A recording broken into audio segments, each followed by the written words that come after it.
ಅಧ್ಯೇಯವಾದ ಬೆಳಗಿನ ತಾಣ ಜೈಪುರ. ಇದು ಒಂದು ಪ್ರವಾಸ ಕಥನ.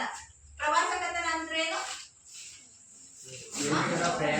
ನಾವು ಎಲ್ಲಿಗಾದ್ರೂ ಪ್ರವಾಸಕ್ಕೆ ಹೋದಾಗ ನಮಗೆ ಆಗದಂತ ಅನುಭವಗಳನ್ನ ಒಂದ್ ಕಡೆ ಬರ್ತಿಡೋದನ್ನ ನಾವೇನಂತ ಕರಿತೀವಿ? ಪ್ರವಾಸ ಕಥನ ಅಂತ ಕರಿತೀವಿ. ಇವಾಗ ನಿಮಗೆ 9ನೇ ತರಗತಿಯಲ್ಲಿ 2ನೇ ಪಾಠ ಯಾವ್ದು ಇಟ್ಟಿದ್ದಾರೆ? ಬೆಳಗಿನ ತಾಣ ಜೈಪುರ. ಈ ಬೆಳಗಿನ ತಾಣ ಜೈಪುರ ಪ್ರವಾಸ ಕಥನವನ್ನು ಬರೆದಂತಹ ಲೇಖಕರು, ಕೃತಿಕಾರರು ಯಾರು ಅಂದ್ರೆ ಶಿವರಾಮ್ ಕಾರಂತರು. ಅವ್ರ ಪರಿಚಯ ಮಾಡ್ಕೊಳ್ಳೋಣ. ಲೇಖಕರು ಯಾರು ಅಂದ್ರೆ ಶಿವರಾಮ್ ಕಾರಂತರು. ಇವರು ಎಷ್ಟನೇ ಜನಿಸ್ತಾರೆ? 1902ರಲ್ಲಿ ಉಡುಪಿ ಜಿಲ್ಲೆಯ ಕೋಟಾದಲ್ಲಿ ಜನಿಸಿದರು. ಇವರ ಕಾದಂಬರಿಗಳು ಯಾವಪ್ಪ ಅಂದ್ರೆ ಚೋಮನ ದುಡಿ, ಮರಳಿ ಮಣ್ಣಿಗೆ, ಬೆಟ್ಟದ ಜೀವ, ಅರಳಿದ ಮೇಲೆ, ಇವು ಇವರ ಕಾದಂಬರಿಗಳು. ತದನಂತರದಲ್ಲಿ ಹಸಿವು, ಹಾವು, ಕವಿ, ಕರ್ಮ, ಇವು ಏನಿವು? ಇವರವು ಕಥನ ಸಂಕಲನಗಳು.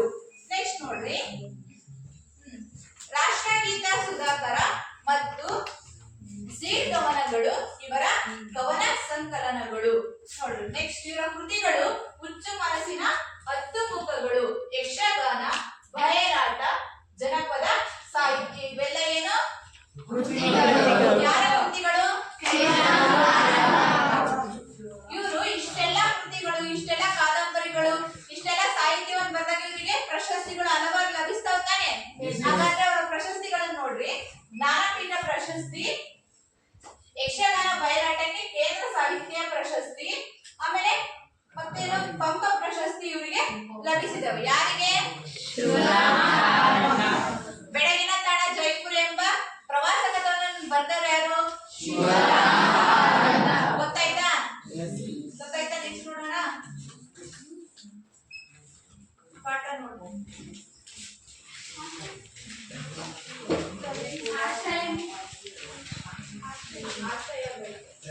ಶಿವರಾಮ್ ಕಾರಂತರನ್ನ ಏನಂತ ಕರೀತಾರೆ? ಯಾರಿಗೆ ಗೊತ್ತು? ಶಿವರಾಮ್ ಕಾರಂತರನ್ನ ನಡೆದಾಡುವ ವಿಶ್ವಕೋಶ ಅಂತ ಕರೀತಾರೆ. ಗೊತ್ತಾಯ್ತಾ? ಮತ್ತೇನಂತ ಕರೀತಾರೆ? ಕಡಲ ತೀರದ ಭಾರ್ಗವ ಅಂತ ಯಾರನ್ನ ಕರೀತಾರೆ? ನೋಡ್ರಿ, ಅಧ್ಯಾಯ 2 ಬೆಳಗಿನ ತಾಣ ಜೈಪುರ್. ಶಿವರಾಮ್ ಕಾರಂತ್ ನೋಡ್ತಾ ಹೋಗ್ರಿ, ನಾನು ತಪ್ಪೋದಿದ್ರೆ ಹೇಳಿ, ಆಯ್ತಾ? ಬುಕ್ಸ್ ಗಮನಿಸಿ. ಪುಸ್ತಕ ಜಯಪುರ ನನ್ನ ಪಾಲಿಗೆ ಹೊಸತಾಗಿರಲಿಲ್ಲ. 15 ವರ್ಷಗಳ ಹಿಂದೊಮ್ಮೆ ಹೋಗಿದ್ದೆ. ಈ ಬಾರಿ ನಾನು ಶ್ರೀಪತಿಯು ರೈಲಿನಿಂದ ಇಳಿದಾಗ ಬೆಳಗಿನ 11 ಗಂಟೆಯ ಬಿಸಿಲು ಬಡಿಯುತ್ತಿತ್ತು. ಮಿತ್ರರಾದ ರೈಗಳು ನಿಲ್ದಾಣಕ್ಕೆ ಬಂದು ನಮಗಾಗಿ ಕಾದಿದ್ದರು. ನಮ್ಮನ್ನು ಊರ ಹೊರಗಿನ ಅವರ ಮನೆಗೆ ಕರೆದುಕೊಂಡು ಹೋದರು. ನೋಡ್ರಿ ಏನ್ ಹೇಳ್ತಾರಪ್ಪ ಅಂದ್ರೆ, ಜಯಪುರ ನನ್ನ ಪಾಲಿಗೆ ಹೊಸತಾಗಿರಲಿಲ್ಲ. ಯಾರಿಗೆ ಹೊಸತಾಗಿರ್ಲಿಲ್ಲ ಅಂದ್ರೆ ಶಿವರಾಮ್ ಕಾರಂತರಿಗೆ. ಅವರು 15 ವರ್ಷಗಳಿಂದ ಏನು ಮಾಡಿರ್ತಾರೆ? ಆ ಸ್ಥಳಕ್ಕೆ ಏನ್ ಮಾಡಿರ್ತಾರೆ? ಭೇಟಿಯನ್ನ ನೀಡಿರ್ತಾರೆ. ಯಾರು? ಶಿವರಾಮ್ ಕಾರಂತರು. ಇಲ್ಲಿ ನೋಡ್ರಿ, ಈ ಬಾರಿಯು ನಾನು ಶ್ರೀಪತಿಯು. ಶ್ರೀಪತಿ ಅಂದ್ರೆ ಯಾರು? ಶಿವರಾಮ್ ಕಾರಂತರ ಸ್ನೇಹಿತರು. ಶಿವರಾಮ್ ಕಾರಂತರು ಮತ್ತು ಶ್ರೀಪತಿ ಅವರು ಎಲ್ಲಿಗೆ ಹೋಗ್ತಾರೆ? ಜೈಪುರಕ್ಕೆ ಹೋಗ್ತಾರೆ. ರೈಲಿನಿಂದ ಇಳಿದಾಗ ಬೆಳಗಿನ 11 ಗಂಟೆಯ ಬಿಸಿಲು ಬಡಿಯುತ್ತಿತ್ತು. ಅವರು ರೈಲಿನಿಂದ ಇಳಿದಾಗ ಬೆಳಗ್ಗೆ 11 ಗಂಟೆ ಅವ್ರಿಗೆ ಏನಾಗ್ತಿತ್ತು? ಬಿಸಿಲು ಬಹಳ ಬಡಿತಿತ್ತಂತೆ. ನೆಕ್ಸ್ಟ್ ನೋಡ್ರಿ, ಮಿತ್ರರಾದ ರೈಗಳು. ಶಿವರಾಮ್ ಕಾರಂತರ ಮತ್ತೊಬ್ಬರ ಮಿತ್ರರು ಯಾರು? ರೈಗಳು. ಅವರು ನಿಲ್ದಾಣಕ್ಕೆ ಬಂದು ನಮಗಾಗಿ ಕಾದಿದ್ದರು. ಶ್ರೀಪತಿ ಮತ್ತೆ ಶಿವರಾಮ್ ಕಾರಂತರನ್ನ ಸಂತೋಷದಿಂದ ಸ್ವಾಗತಿಸಲು ಅವ್ರ ಮನೆ ಕರ್ಕೊಂಡು ಹೋಗಲು ಯಾರು ನಿಲ್ದಾಣದಲ್ಲಿ ಕಾಯ್ತಿದ್ರಪ್ಪ ಅಂದ್ರೆ ಅದು ಶಿವರಾಮ್ ಕಾರಂತರ ಸ್ನೇಹಿತರಾದ ರೈಗಳು ರೈಲ್ವೆ ನಿಲ್ದಾಣದಲ್ಲಿ ಕಾಯುತ್ತಿದ್ರು. ನೆಕ್ಸ್ಟ್ ನೋಡ್ರಿ, ನಮ್ಮನ್ನು ಊರ ಹೊರಗಿನ ಅವರ ಮನೆಗೆ ಕರೆದುಕೊಂಡು ಹೋದರು. ರೈಗಳ ಮನೆ ಊರ ಒಳಗಡೆ ಇರದೆ ಎಲ್ಲಿತ್ತು ಮನೆ? ಊರಿಂದ ಹೊರಗಡೆ ಅವರ ಮನೆ ಇತ್ತು. ಅಲ್ಲಿಗೆ ಏನ್ ಮಾಡ್ತಾರೆ? ಶ್ರೀಪತಿಯನ್ನು ಮತ್ತೆ ಶಿವರಾಮ್ ಕಾರಂತರನ್ನ ಯಾರು ಕರ್ಕೊಂಡು ಹೋಗ್ತಾರೆ? ರೈಗಳು ಅವರ ಊರ ಹೊರಗಿನ ಮನೆಗೆ ಕರೆದುಕೊಂಡು ಹೋಗ್ತಾರೆ. ನೆಕ್ಸ್ಟ್ ನೋಡ್ರಿ, ಹೊರಗಡೆ 4 ಸುತ್ತಲೂ ಉಸುಗು ಹರಡಿದ ಮರುಭೂಮಿಯಲ್ಲಿ ಅವರ ಮನೆ ಇತ್ತು. ರೈಗಳ ಮನೆ ಎಲ್ಲಿತ್ತು ಅಂದ್ರೆ ಅಂದ್ರೆ ಮರಳು.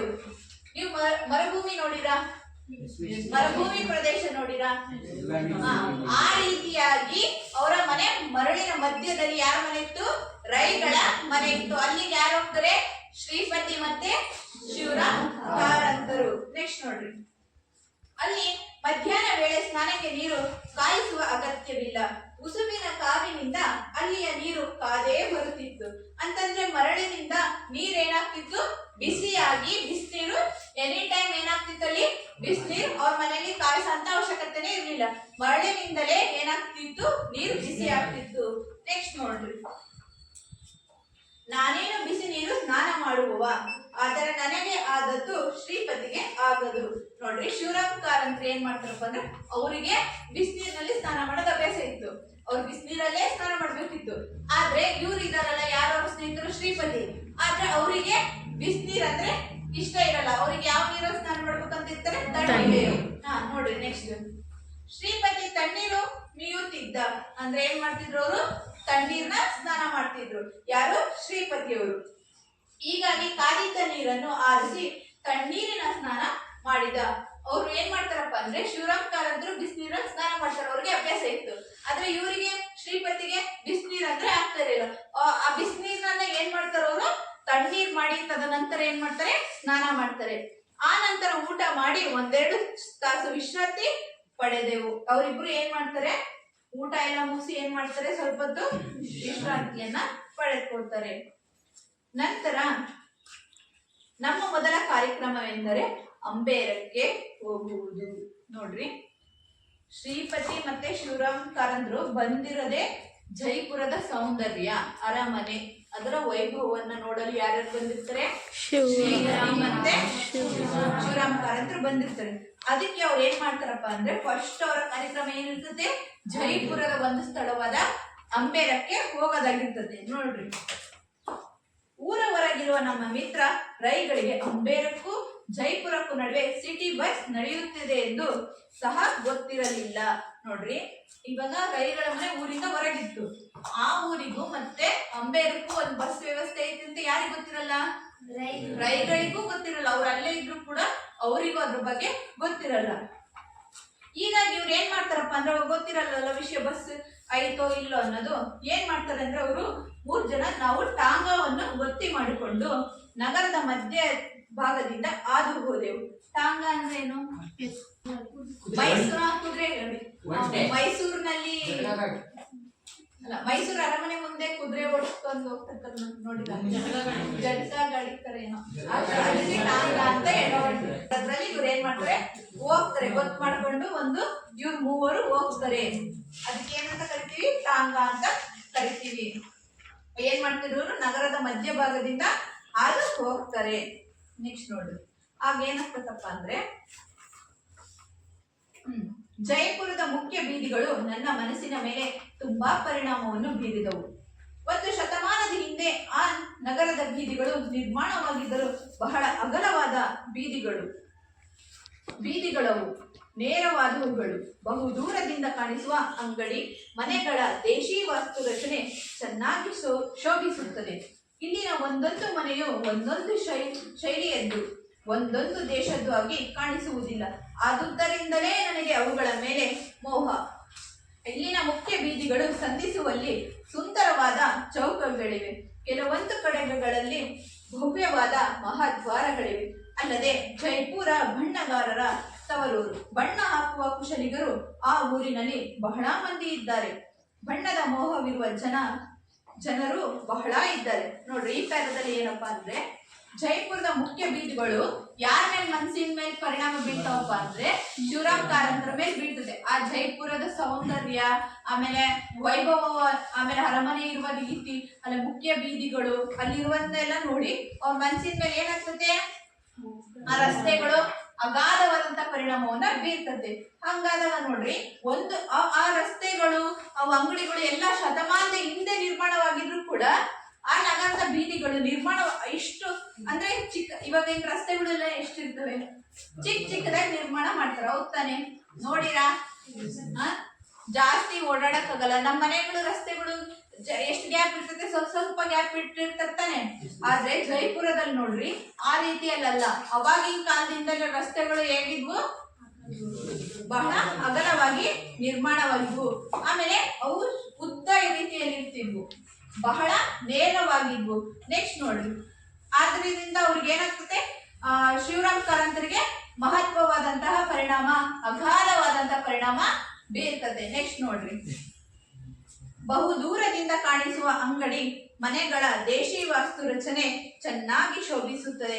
ಜೈಪುರ ಜನದ ಪ್ರದೇಶದಲ್ಲಿ ಏನ್ ಮಾಡಿರ್ತಾರಪ್ಪ ಅಂದ್ರೆ ಇವರು ವಾಸ್ತು ರಚನೆ ಅಂತ ಇರ್ತದೆ. ಗೊತ್ತಾ ನಿಮಗೆ? ವಾಸ್ತುಗಳ ಮೂಲಕನೇ ಮನೆ ರಚನೆ ಮಾಡೋದು, ಗೊತ್ತಾ?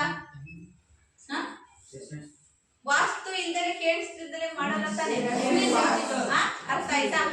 ಆ ರೀತಿಯಾಗಿ ಜೈಪುರದ ಅಂಗಡಿಗಳು ಅಲ್ಲೆಲ್ಲ ಮನೆಗಳನ್ನ ಏನ್ ಮಾಡಿರ್ತಾರಪ್ಪ ಅಂದ್ರೆ ದೇಶೀಯವಾಗಿ ನಿರ್ಮಾಣವನ್ನ ಮಾಡಿರ್ತಾರೆ. ಅಲ್ಲಿ ದೇಶೀಯ ರಚನೆ ಚೆನ್ನಾಗಿ ಶೋಭಿಸುತ್ತದೆ ಅಂತ ಹೇಳ್ತಾರೆ. ನೆಕ್ಸ್ಟ್ ನೋಡ್ರಿ ಏನ್ ಹೇಳ್ತಾರಂತೆ, ಆದ್ದರಿಂದ ಶಿವರಾಮ್ ಕಾರಂತರಿಗೆ ಅಲ್ಲಿ ಏನಾಗ್ತದಪ್ಪ ಅಂದ್ರೆ ಅಲ್ಲಿನ ವೈಭವ ಕಂಡವರಿಗೆ ಅಪಾರವಾದಂತಹ ಮನಸ್ಸಿನ ಮೇಲೆ ಪರಿಣಾಮ ಬೀಳ್ತದೆ. ನೆಕ್ಸ್ಟ್ ನೋಡ್ರಿ, ಒಂದೊಂದು ಶೈಲಿಯದ್ದು ಒಂದೊಂದು ದೇಶದ್ದು ಹಾಗೆ ಕಾಣಿಸುವುದಿಲ್ಲ. ಈಗ ಏನಪ್ಪಾ ಅಂದ್ರೆ ಪ್ರತಿಯೊಂದು ಮನೆ ಇರ್ತಾವಪ್ಪ, ಅಲ್ಲಿ ಮನೆ ಇರೋ ಎಲ್ಲ ಒಂದೇ ರೀತಿಯಾಗಿರ್ತಾವ, ಅಂದ್ರೆ ವಿಭಿನ್ನವಾಗಿರಲ್ಲ. ಬೇರೆ ಬೇರೆ ದೇಶದ್ದು ಅಂತ ಕೂಡ ಅನ್ಸೋದಿಲ್ಲ. ಪ್ರತಿಯೊಂದು ಮನೆ ಏನಿರ್ತವೆ ಒಂದೇ ರೀತಿಯಾಗಿ ಸಮಾಂತರವಾಗಿ ಇರ್ತವೆ.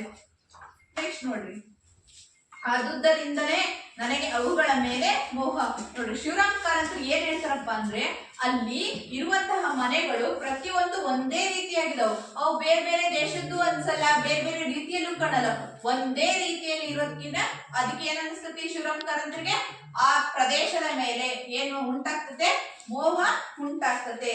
ನೆಕ್ಸ್ಟ್ ನೋಡ್ರಿ, ಇಲ್ಲಿನ ಮುಖ್ಯ ಬೀದಿಗಳು ಸಂಧಿಸುವಲ್ಲಿ ಸುಂದರವಾದ ಚೌಕಗಳಿವೆ.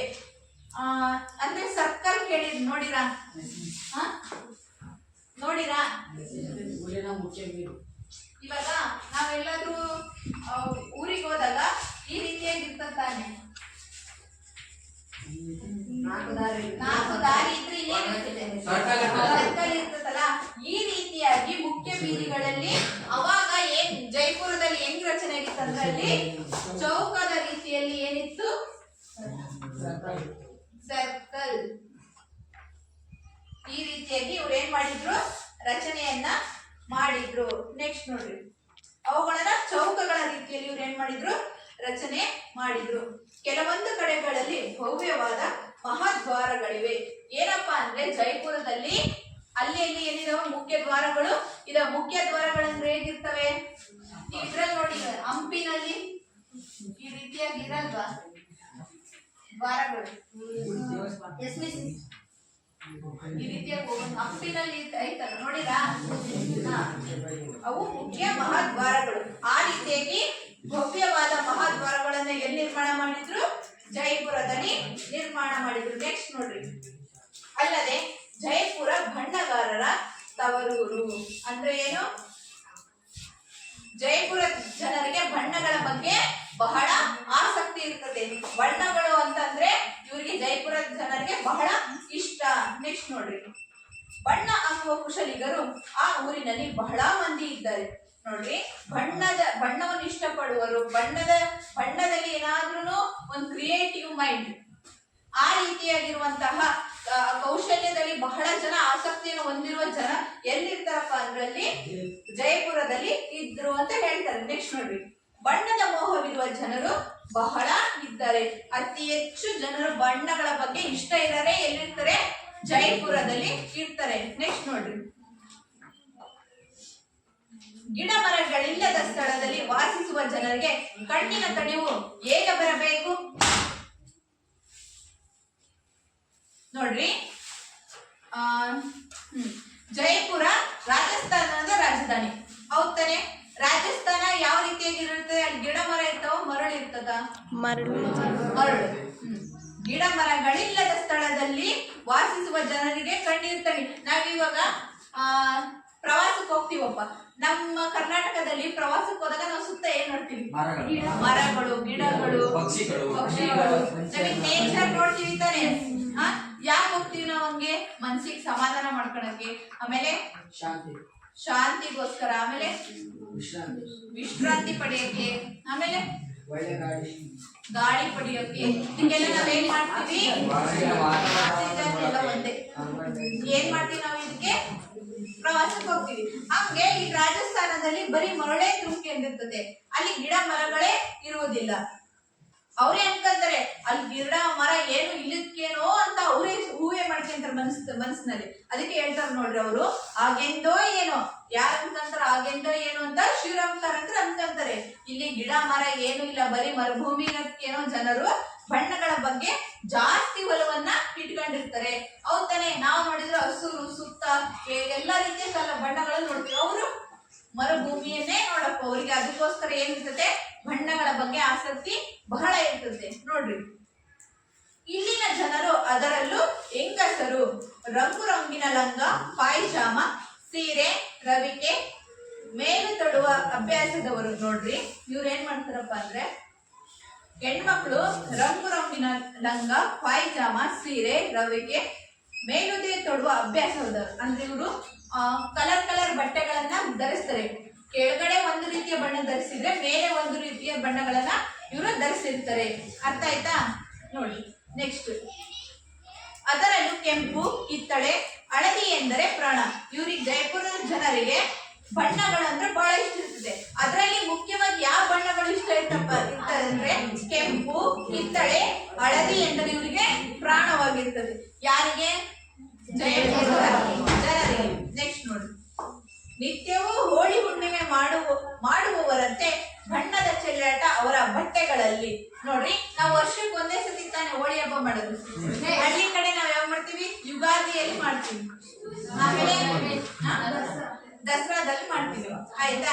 ಆದ್ರೆ ಈ ಜೈಪುರದ ಜನರು ನಿತ್ಯ ಹೆಂಗಿರ್ತಾರಪ್ಪ ಅಂದ್ರೆ ಕಲರ್ ಆಗಿರ್ತಾರೆ. ಹೋಳಿಯಲ್ಲಿ ಯಾವ ರೀತಿ ನಾವು ಬಣ್ಣಗಳ ಮುಖಕ್ಕೆಲ್ಲ ಹಚ್ಕೊಂಡಿರ್ತೀವಲ್ಲ, ಬಟ್ಟೆ ಮೇಲೆಲ್ಲ ಬಣ್ಣ ಇರುತ್ತಲ್ಲ, ಆ ರೀತಿಯಾಗಿ ಪ್ರತಿದಿನ ಯಾರಿರ್ತಾರೆ? ಜೈಪುರದ ಜನರು ಪ್ರತಿದಿನ ಯಾವ ರೀತಿಯಾಗಿ ಕಾಣಿಸ್ತಾರ? ಅವರು ಹೋಳಿ ಹುಣ್ಣಿಮೆಯಂತೆ ಕಂಗೊಳಿಸ್ತಾ ಇರ್ತಾರೆ. ನೆಕ್ಸ್ಟ್ ನೋಡ್ರಿ, ಇಲ್ಲಿ ಕೇವಲ ಹೆಂಗಸರು ಅಷ್ಟೇ ಬಣ್ಣ ಧರಿಸಲ್ಲ. ನೋಡ್ರಿ ನೆಕ್ಸ್ಟ್, ಗಂಡಸರು ರಂಗುರಾಯರೇ. ಅಂದ್ರೆ ಗಂಡಸರಿಗೆ ಏನಿರ್ತದೆ? ಬಣ್ಣಗಳ ಬಗ್ಗೆ ಆಸಕ್ತಿ ಇರ್ತದೆ.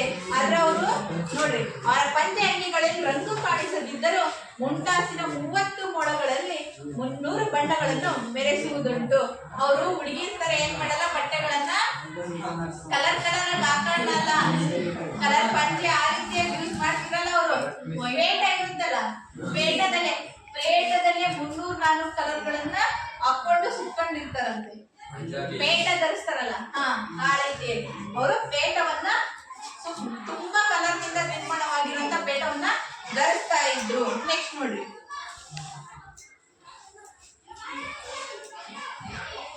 ಸುತ್ತಿನ ಅವರ ದೇಶಿ ಗುಂಡಾಸನ್ನು ಚೆನ್ನಾಗಿ ಬಿಗಿದುಕೊಂಡಾಗ ಬಲು ಗಂಭೀರವಾಗಿಯೇ ಕಾಣಿಸುತ್ತದೆ. ಕೇಳಿಸ್ತಿದ್ರಿ? ಏನಪ್ಪಾ ಅಂದ್ರೆ ಇವರು ಪೇಟ ಧರಿಸಿರ್ತಾರಲ್ಲ, ಅವಾಗ ಯಾವ ರೀತಿಯ ಗಂಡಸರು ಕಾಣಿಸ್ತಿರ್ತಾರೆ? ಅತ್ಯಂತ ಗಂಭೀರವಾಗಿ ಯಾರು ಕಾಣಿಸ್ತಿರ್ತಾರೆ? ಅಲ್ಲಿನ ಜೈಪುರದ ಜನರು ಕಾಣಿಸ್ತಾ ಇರ್ತಾರೆ. ಅರ್ಥ ಆಯ್ತಾ? ಇಷ್ಟು ಅರ್ಥ ಆಯ್ತಾ?